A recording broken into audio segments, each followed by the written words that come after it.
If you've never tried baking donuts at home, this gluten-free chocolate donut recipe is for you. All you need are some inexpensive donut molds and some basic baking ingredients to make these fabulous gluten-free chocolate donuts that are high in nutrition and style. They're gluten-free with almond and tapioca flour and naturally sweetened with maple syrup. They have half the sugar of traditional donuts and are made with healthy, nutrient-dense coconut oil without refined sugar, corn syrup, or artificial food coloring. You are going to feel so proud of yourself and bring a huge smile to anyone's face that you serve these donuts to, regardless of whether or not they eat gluten. We're going to start with a medium-sized mixing bowl, and we're going to add 2 eggs, half a cup of maple syrup as our natural sweetener, 1/4 cup of coconut oil, and for flavor, 1 teaspoon of vanilla, and 1/4 teaspoon almond extract. And then we'll simply whisk these together until well combined.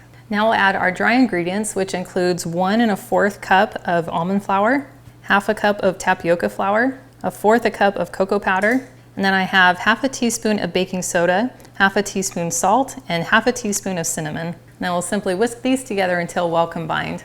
Starting to smell like chocolate. And then we'll set this aside.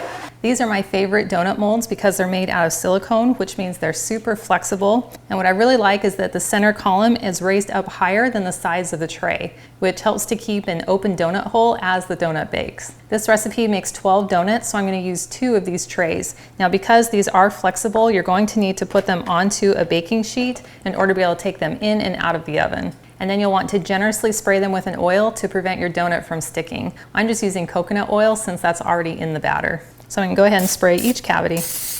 Now you'll want to scoop about 1/4 cup of batter for each donut. You could just use a small measuring cup. I'm gonna go ahead and use my 1/3 cup cookie scoop just to make it more convenient. So you just pour your batter into each mold and then it will naturally spread to fill the circle. Kind of feels like I'm filling a moat around a castle. And you'll want to fill them about 1/8 of an inch from the top. But don't stress out too much about it because these are very forgiving as they bake. And then I'm just gonna use a spatula to get out the last of my batter. And I have just a tiny bit of batter left, so I'm gonna kind of eyeball them and see if there's any that need a little bit more. Like this guy right here. And that's it, and that's all you have to do. So now it's ready to go into a 350-degree oven for 18 minutes or until a toothpick comes out clean. Well, these just came out of the oven after baking for 18 minutes and they are perfectly done. So I'm gonna go ahead and we just want to remove the silicone tray from the baking sheet very carefully. And then I'm gonna let these cool for about 10 to 15 minutes until I take the donuts out of the mold. These donuts have been cooling for about 10 minutes, so now we can go ahead and pop them out of the mold. Before taking them out, I just kind of take the mold and kind of stretch it in both directions, which just helps to make sure that the donut is released. And then we just simply push up from underneath and our donut comes right out. Ooh, that is so cute. So go through and just pop out all these donuts. I always thought it was way more complicated than this to make a donut. You can enjoy these donuts as is or take them to another level with some melted chocolate decorating that involves sprinkles. I'm gonna move this tray to my freezer while we get our chocolate ready. To glaze the top of my donuts, I'm going to use white chocolate melting wafers. And I'm gonna start with 1 cup of wafers. Now you could use a double boiler to melt these down, but I'm going to use my microwave. And you'll want to heat them up in about 20-second intervals to keep the chocolate from breaking and becoming kind of thick and clumpy. So I'm going to put this in my microwave for 20 seconds. After 20 seconds, you'll want to take it out and then just give it a quick stir. Even though it doesn't look like there's much going on, they are melting. And now we'll put it back in the microwave for 20 seconds and probably do that 2 more times. This is after our second round of 20 seconds. They're not quite there yet. So after 3 rounds of 20 seconds, our chocolate is nice and melted. Now you could just leave the chocolate as is, but once it hardens on the top of the donut, it's going to be more like a hard shell. So to soften it up so it's a little more pliable, we're gonna add some coconut oil. So I'm going to add 1.5 tablespoons of coconut oil. Now you could leave your chocolate white or add some color to it. I'm going to use 100% pure dragon fruit powder that's been freeze dried just to avoid having any artificial dyes in these donuts. So I'm going to add 2 tablespoons of this powder. And then I'll just give this a good stir. Bring on the pink. Now the one downside to using this powder is it's not going to dissolve completely in the chocolate, which means you're gonna have just a little bit of a speckled look to the chocolate. I think that's really cool because it kind of gives it a glittery effect. All right, that is ready to go. Now that our chocolate is melted, we're ready to decorate our donuts. You could just dip them in the chocolate and then let them cool, but I'm gonna add some sprinkles to the chocolate before it hardens. And I have 3 different kinds, so I have 3 different plates set up so that I can set the donut on that plate, shake the sprinkles on it, and then set it onto my cooling rack. And then it's easy for me to collect all those sprinkles and be able to repurpose them. So we're gonna give our chocolate a quick stir. We're gonna take our donut and turn it upside down and then hold on to it carefully. And I'm just gonna dip it down into the chocolate, wiggle a little bit, slowly pull it up. And there we have that beautiful chocolate layer. Then I'm going to take some little white sprinkles and give a light sprinkle. And then I'm gonna move it to my other plate where I'm gonna add a few of these really fun little pink balls.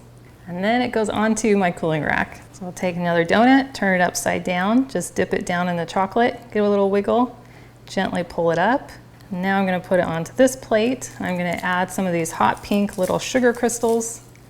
Ooh, those are cute. And add a few more of these really cute little pink balls. And if my kids were home from school right now, they'd be all over this. Now, a second technique for adding the chocolate to the top of the donut is to actually pour the chocolate over the top. And then you get those really cool kind of drip lines that go around the donut. So I can go ahead and just set it onto my cooling rack and then take my chocolate and just a spoon. And first I'm going to put the chocolate onto the donut, and I'm just going to focus on the outer edge and kind of gently making some of these little drip marks. Ooh, those are so cool.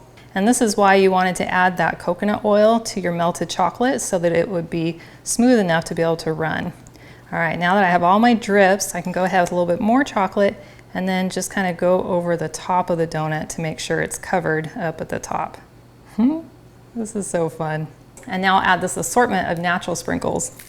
It has a bunch of fun sizes in it, so you get them all at once. Oh, that is so cute. Well, those look absolutely fabulous. And the great thing is they are ready to eat right away. Or you can put them into the fridge to allow the chocolate to harden a little bit more. I think they're ready.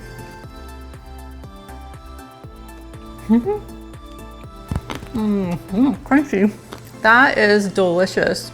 I get the really soft, spongy texture of the donut, and then just that really yummy, rich chocolate flavor. And then I get the smoothness of the chocolate over the top, and then having those little sprinkles on it just give it a really fun little crunch. And you can't help but smile when you bite into one of those. And I love the earthy, nutty flavor that comes in with the almond flour. I would never guess that's gluten-free. I would just think it's a delicious donut, but a lot less greasy. Well, it's definitely emotionally satisfying because you're eating this fun, decorated, sprinkled donut. But it's also physically satisfying because it has these clean, nutrient-dense ingredients. And with the melted chocolate, you could even add a little bit of coconut extract or maple extract just to add even more flavor. Well, thank you so much for hanging out with me today in my kitchen to make these fun donuts. And I am so excited if this will be your first time because you are going to love it and be amazed at how easy these are. And I included a link in the video description below to the full recipe, and it's also on my website, gentletummy.com. And I also invite you to like and subscribe to my channel. And if you know someone else who would love to have a healthier, gluten-free donut option that they can make from home and totally customize, please share this video with them. And I cannot wait to have you hang out with me again in my kitchen next time.